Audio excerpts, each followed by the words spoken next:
Hey guys, today I'm preparing my favorite chicken biryani, so no one can stop me today, okay? Let's go. Oh.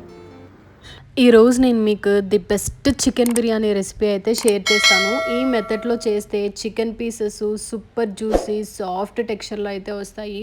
Rice కూడా చాలా బాగా పొడి పొడిగా hotel స్టైల్లో అయితే వస్తుందండి. ఈ రెసిపీ నేను ఎవరి దగ్గర అయితే నేర్చుకోలేదు. ఇది నా ఓన్ రెసిపీ. చాలాసార్లు ట్రై చేసి ఫైనల్లీ పర్ఫెక్ట్గా చేస్తున్నాను ఇప్పుడు నేను. ట్రస్ట్ మీ, ఒక్కసారి ఈ రెసిపీ ట్రై చేస్తే మళ్ళీ మళ్ళీ ఇదే మెథడ్లో ఫాలో అవుతారండి.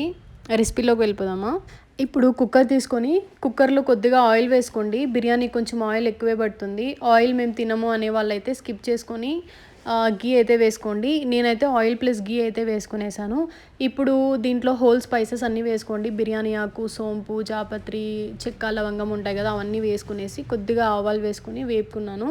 తర్వాత ఇక్కడ రెండు ఉల్లిపాయలు అండి, పెద్ద సైజ్ అయితే వేసుకున్నాను. ఇవి మంచిగా గోల్డెన్ కలర్ బ్రౌన్ వచ్చేంత వరకు వేపుకొనేస్తే సరిపోతుంది.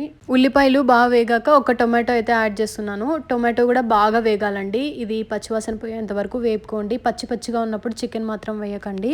టొమాటో ఎంత మంచిగా వేయితే అంత బాగుంటుంది టేస్ట్. ఇప్పుడు ఈ రెసిపీకి మెయిన్ సీక్రెట్ ఈ ఫ్రెష్ మసాలా పేస్ట్ అండి.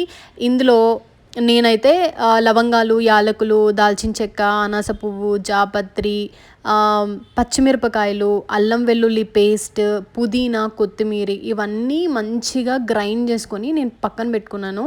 ఈ పేస్ట్ వల్ల బిర్యానీ టేస్ట్ నెక్స్ట్ లెవెల్కి వెళ్తుంది. ఇదే పేస్ట్ వెజిటేబుల్ రైస్, పులావు, కుర్మా లాంటి రెసిపీస్లో కూడా యూస్ చేసుకోవచ్చు మీరు. ఈ పేస్ట్ నేను 2 టేబుల్ స్పూన్స్ అయితే వేసుకున్నాను. ఇది పచ్చివాసన పోయి పూర్తిగా ఆయిల్ సపరేట్ అయ్యేంత వరకు లో టు మీడియం ఫ్లేమ్ మీద కుక్ చేసుకోవాలి. మంచిగా ఆయిల్ తేలిన తర్వాత మసాలా మంచిగా ఫ్రై అయినాక నేను ఇక్కడైతే 500 గ్రామ్స్ దాకా చికెన్ తీసుకున్నాను. ఈ చికెన్ని పసుపు వేసి మంచిగా క్లీన్ చేసుకొని పక్కన అయితే పెట్టుకున్నాను. ఇప్పుడు ఈ చికెన్ని మనము ఆ మసాలాలో వేసుకునేసి మంచిగా ఒకసారి కలుపుకునేద్దాము. ఇందులోనే నేను తగినంత రాళ్ళుప్పు కూడా వేసుకుంటున్నాను. సాల్ట్ కంటే రాళ్ళుప్పు చాలా బాగుంటుంది టేస్ట్. ట్రై చేయండి.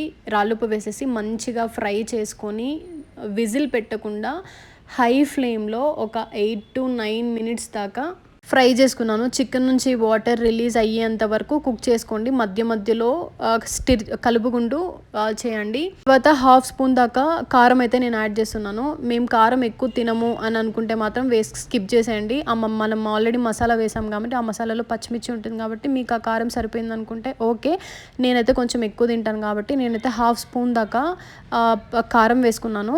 తర్వాత 1 స్పూన్ పెద్ద స్పూను ధనియాల పొడి అయితే వేసుకొని మంచిగా మిక్స్ చేసుకున్నాను. తర్వాత నేను ఇక్కడ 1/2 గ్లాస్ దాకా వాటర్ పోసి మంచిగా ఒకసారి కలుపుకునేసి కుక్కర్కి లిడ్ పెట్టి లో ఫ్లేమ్ మీద 1 విజిల్ మాత్రమే పెట్టుకున్నాను.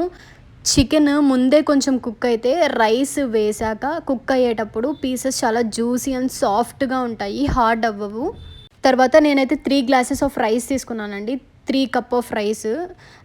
అవి నేను మంచిగా వాష్ చేసుకొని పక్కన పెట్టుకునేసాను. ఇప్పుడు విజిల్ తీసి మంచిగా చూసాను, ఆల్మోస్ట్ కుక్ అయిపోయిందండి. నేను ఇప్పుడు 3 గ్లాసెస్ ఆఫ్ రైస్కి ఆల్మోస్ట్ 4 గ్లాసెస్ దాకా నేను వాటర్ వేసుకున్నాను. అంటే 3 కప్పుల బియ్యానికి 4 కప్పుల నీళ్ళు అయితే వాటర్ పోసుకున్నాక వాటర్ మంచిగా బాయిల్ అయ్యేటప్పుడు మనం ఆల్రెడీ బియ్యంని కడిగి పెట్టుకున్నాం కదా, ఆ బియ్యంని అందులో వేసేసి కొద్దిగా లెమన్ పిండుకొని, లెమన్ జ్యూస్ తప్పకుండా యాడ్ చేసుకోండి, చాలా బాగుంటుంది.